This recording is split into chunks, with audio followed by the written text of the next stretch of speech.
Good morning, this is Ricky, and welcome to Hope for Today. I had such a good time last night at In the Word Bible Study. If you didn't see it, ooh-wee, I'm telling you, you need to get online and check it out as we continued our conversation on peace in the storm. I hope that In the Word will continue to be a blessing for you. I got a Devo to do. Let me go ahead and get to it.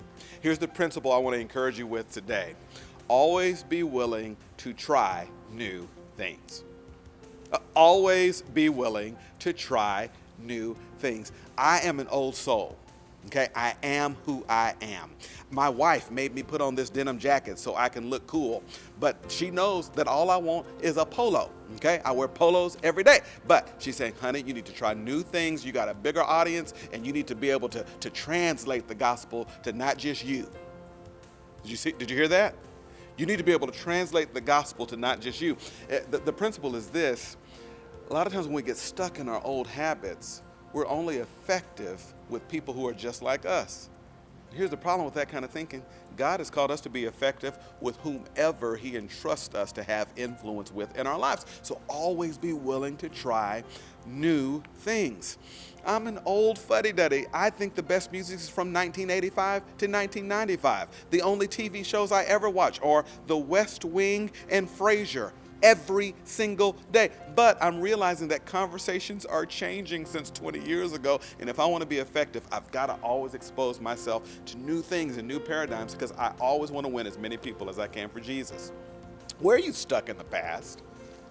Where are you stuck in the past? Where are you a curmudgeon that's got your arms folded and your lip poked out, refusing to try new things? I just want to remind you that biblically speaking, God Himself says that it's very wise for you to be open to try new things. We used to say it this way back in the day. You always need to be anchored to the rock, but yet still geared to the times. In the Bible, in the book of Luke, Jesus is talking about trying new things, and He basically says something to this effect. Verse 38, chapter 5, new wine must be put into fresh wineskins. And no one after drinking old wine desires new, for He says the old is good. Jesus here is basically saying that you can't put new ideas in an old framework because the old framework cannot house what is new. Always be willing to try new things. Ricky, whatever, you're saying you're an old fuddy-duddy. Tell me where you're doing this in your life. I'm glad you asked. I hate online. I hate it. I don't like it. I'm old school preacher. I want to see people, okay?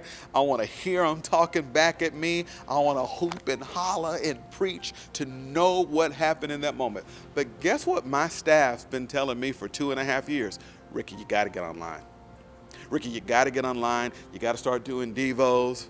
Ricky, you got to start recording stuff. You got to reach the world because the world is online. And I fought like crazy. Okay, fought like I said, no, that's not church. That's not real. That's not church. That's not real. That's not church. That's not real. Well, then something called a pandemic happened.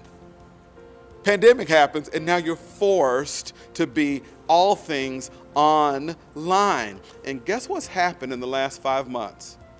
Whereas our church was reaching about 4,500 people a weekend, now we reach about 10,000 a weekend. Some weekends we reach even more.